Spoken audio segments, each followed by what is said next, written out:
just clarifications. It is a public park. There are no explosives anymore, but you know there are still signs. Be aware that this was a military camp.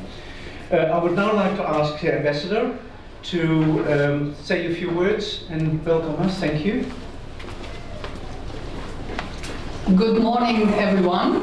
Sorry to keep you waiting. I think I got off the bus at the wrong bus stop, so I first had to cross half the campus. But that in itself was already a very pleasant experience. First of all, to enjoy the nice weather, definitely nicer than in Canberra at the moment.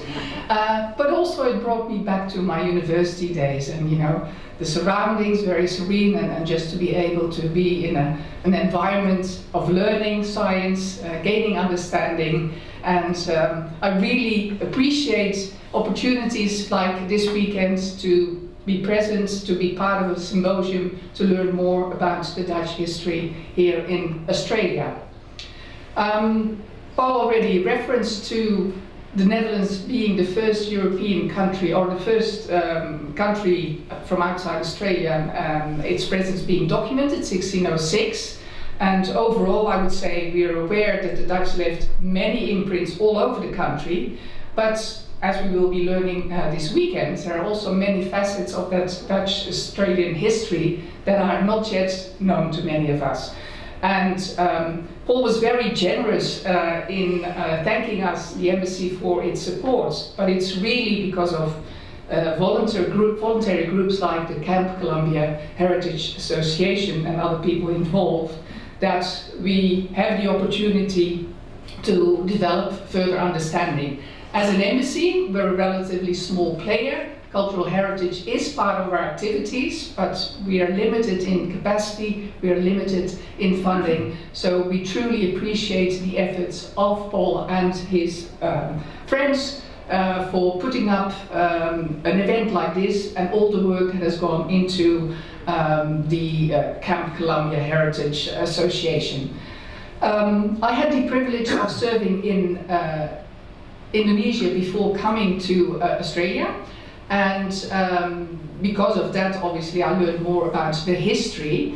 But I think overall, in the Netherlands, an average Dutch person does not know that much about our history in the East Indies. Over the last couple of years, I think emphasis has been put on the 45-49 period, what we now call, and that in itself was already a big change, is the decolonization war. We used slightly more euphemistic terms in the past, but now the understanding is that this was really a decolonization war where excessive violence was used, reason for the king when he visited in 2020 to offer a formal apology. Now, that was past the Second World War. We're here to learn more about the Second World War period. For me, the second opportunity to learn more about that period, I also visited Broome, where in 1942 Dutch East Indies warplanes were shot down by the Japanese with lots of evacuees on board. Once again, really appreciative of the possibilities to learn more during this weekend. I hope we all gain a lot of understanding. I look forward to interacting and talking to you during the different breaks. Once again, a compliment to Paul and his team for making this happen. Thank you so much.